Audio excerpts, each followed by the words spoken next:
శ్రీ విష్ణుదేవాయ నమః. ఇప్పుడు పద్మపురాణంలోని విష్ణుమూర్తి యొక్క అవతారాలలో పరశురామ అవతారం గురించి తెలుసుకుందాము. శివుడు పార్వతీకి పరశురామ అవతారం గురించి తెలిపాడు. భృగు మహర్షి కుమారుడైన జమదగ్ని గంగానది ఒడ్డున ఇంద్రుని గురించి తపస్సు చేశాడు. ఇంద్రుడు ప్రత్యక్షమయ్యి ఏం కావాలని అడగగా జమదగ్ని కామధేనువును కోరాడు. ఇంద్రుడు జమదగ్నికి కామధేనువుని ఇచ్చి అంతర్ధానమయ్యాడు. జమదగ్ని కామధేనువు సహాయంతో దాన ధర్మాలు చేస్తూ ఆశ్రమవాసులకు సాయం చేస్తూ జీవితము గడుపుచున్నాడు. రేణుకుడు అను బ్రాహ్మణుని ప్రథమ పుత్రికాగు రేణుకను జమదగ్ని పెళ్లి చేసుకున్నాడు. కొంతకాలం సుఖంగా జీవించారు. తర్వాత జమదగ్ని పుత్రుని కోసం యాగం చేశాడు. ఇంద్రుడు జమదగ్నికి మహాశక్తిశాలి ప్రతిభావంతుడైన కుమారుడు జన్మిస్తాడని వరమిచ్చాడు. అదేవిధంగా కొంతకాలం తర్వాత రేణుకకు కుమారుడు జన్మించాడు. భృగు మహర్షి ఆ బాలునికి రాముడు అనే పేరు పెట్టాడు. అతనిని జమదగ్ని కుమారుడు అగుట వలన జామదగ్ని అని, భార్గవ వంశానికి చెందినవాడు అగుట వలన భార్గవరాముడని పిలిచాడు. రాముడు పెరిగి సకల శాస్త్రాలు చదివి తపస్సు చేసుకునుటకు అడవికి వెళ్ళాడు. అక్కడ కశ్యపముని నారాయణ మంత్రమును ఉపదేశించాడు. రాముడు ఆ మంత్రమును జపిస్తూ అనేక సంవత్సరములు ధ్యానంలో మునిగిపోయాడు. జమదగ్ని గంగా తీరంలో యజ్ఞములు చేస్తూ దాన ధర్మాలు చేస్తూ సంపదలతో తులతూగుతూ ఉన్నాడు. ఒకరోజు హయ్యయ దేశానికి చెందిన కార్తవీర్యార్జునుడు అనేక రాజ్యాలను జయించి సర్వసైన్యంతో వస్తూ మార్గమధ్యంలో జమదగ్ని ఆశ్రమానికి వచ్చాడు. రాజు మునుని వస్త్రాభరణాలతో సత్కరించాడు. జమదగ్ని కూడా రాజుకు అతని సైన్యానికి అతిథి మర్యాదలు చేసి షడ్రసోపేతమైన భోజనాన్ని పెట్టాడు. కామధేనువు కావలసిన పదార్థములను సమకూర్చింది. దీనిని చూసిన కార్త్యవీర్యార్జునుడు, ఇటువంటి ధేనువు నా వద్ద ఉంటే నా రాజ్యం ఇంకా అభివృద్ధి చెందుతుంది అనుకొని జమదగ్నితో, ముని, నీకు 1000 ఆవులనిస్తాను, నీ వద్ద ఉన్న కామధేనువును నాకు ఇవ్వు అని అడిగాడు.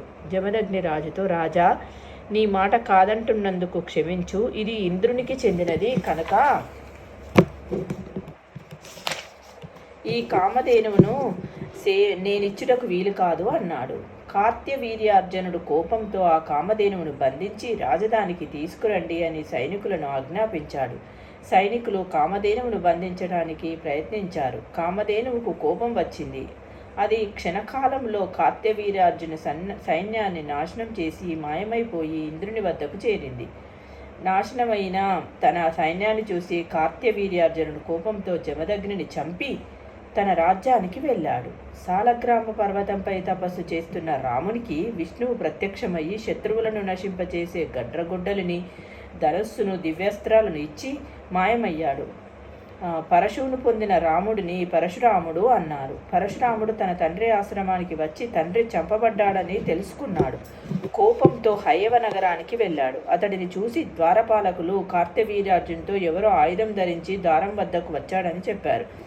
ఇంద్రాది దిక్పాలకులే ఆయుధాలు ధరించి నా రాజ్యంలో ప్రవేశించడానికి భయపడతారు. మరి ఇప్పుడు ఆయుధమును ధరించి వచ్చిన వాడెవడు అనుకొని ద్వారం వద్ద నిలబడిన ఆయుధపాణిని పట్టుకొని రమ్మని సైనికులను ఆజ్ఞాపించాడు. వారు పరశురాముని బంధించబోతుంటే అతడు నవ్వి, ఓ సేవకులారా, నేను జమదగ్ని కుమారుడను. నా తండ్రిని చంపిన కార్త్యవీరుడిని చంపుటకు వచ్చాను. అతని రక్తంతో నా తండ్రికి తర్పణం చేస్తాను అన్నాడు. వెంటనే సైనికులు పరశురామునిపై బాణవర్షం కురిపించారు. పరశురాముడు కోపించి వైష్ణవం అను ధనస్సును ఎక్కుపెట్టి దివ్యాస్త్రాలను ప్రయోగించి సైనికులను చంపాడు. ఈ వార్త తెలిసి కార్త్యవీర్యార్జునుడు సైన్యంతో పరశురాముడున్న చోటుకు వచ్చాడు. పరశురాముడు వైష్ణవంతో శత్రు సైన్యాన్ని క్షణంలో చంపాడు.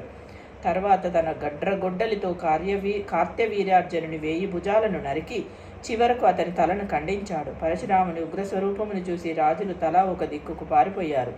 పరశురాముడు వారి వెంటపడి వారిని కూడా చంపాడు. భూమిపైనున్న రాజులందరిపై దాడి చేసి ఇక్ష్వాకు వంశరాజులను తప్ప మిగిలిన రాజులందరినీ చంపాడు. ఇక్ష్వాకు వంశరాజులు తన తల్లి వైపు వారు కావడం వలన వారిని చంపకుండా రాజ్యభ్రష్టులను చేశాడు.